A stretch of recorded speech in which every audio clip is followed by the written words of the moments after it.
I'm Gary Horcher. I've been a reporter, investigative reporter, and now an anchor at KIRO 7 for about 21 years. We've been used to doing deep dives and having challenges when it comes to investigative stories and looking at numbers and statistics. We were trying to suss out where crime is happening, where people are, where the risks are, where the challenges are for police, and where the dangers are for people. So we looked at a broad array of numbers. We looked at every kind of crime, violent crime, property crime, and we just looked at data over King, Pierce, and Snohomish counties. An overriding theme kept coming up over and over again, and that was one thing. It was car theft.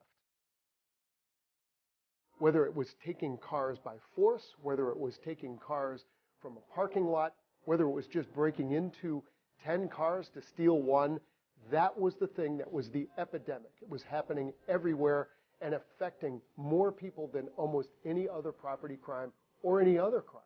So from all of those car thefts, the one thing we started noticing was this is a crime that seems to affect over and over again the people who can least afford to lose anything.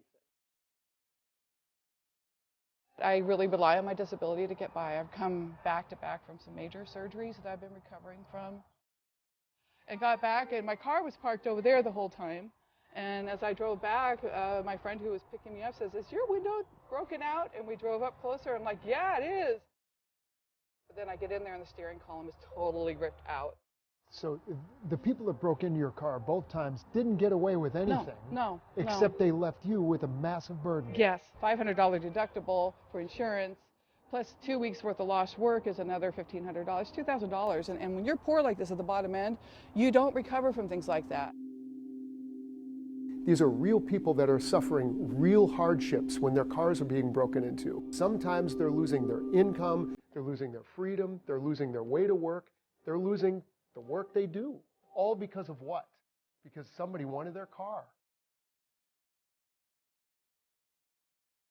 An alarming and frightening trend. You think you are getting rear-ended in an accident, and then the person behind the wheel of the other car pulls a gun on you. Victims are being targeted every week. So police really want folks to be aware of what is going on. One of the things we noticed was a new trend lining called bump and jack. And these bump and jacks were happening over and over again. Sometimes there were several in a day. So what we wanted to do was represent the people who might be concerned about this. The odds are this will never happen to you. But what if it does? Look in your rearview mirror. What are you seeing? Are you seeing somebody walking out of their car, walking up to check the damage, or is it somebody running out of the car with a gun? So we looked up a guy named Kerry Zeiger. Kerry was the head of the bike patrol for the Seattle Police Department for more than 20 years. And this is a guy who actually trains other police how to react mentally and physically in periods of high-stress conflict. You have to articulate this situation as you felt your life was in danger. He decided that it would be a good idea to set up maybe a scenario where he can explain how to react. We had our intrepid special projects producer, Julie Berg, volunteer with her brand new Ford Bronco, and she was set up with all kinds of cameras around the car, microphones in and out of the car.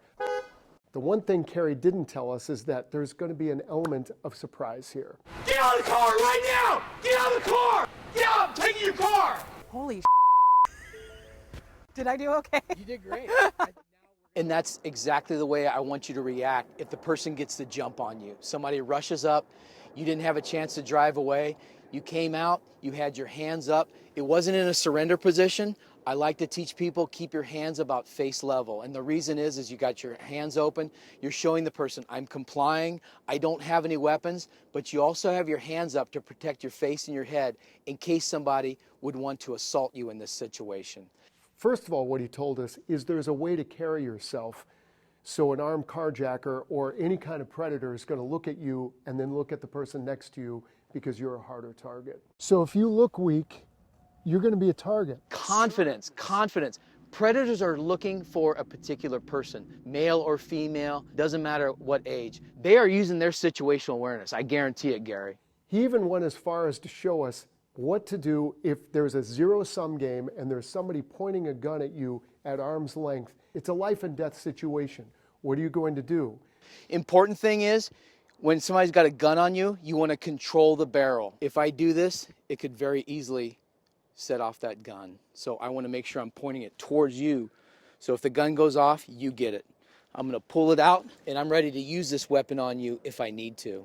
These knuckleheads doing the carjackings, they just want your car. They don't really want to hurt anybody. They just want to instill fear. So fight back only as a very last resort, huh? Very last resort, when you really feel that your life is in imminent danger. I talked to a lot of people after this story aired who were inspired to take self-defense courses, who were inspired to take Carrie's course. Self-defense, especially urban self-defense and urban survival skills, people need to be prepared for almost every situation. As long as there's going to be an active threat and you don't know friend from foe out there, you have to be prepared and not paranoid. You got to be ready to deal with all of this stuff.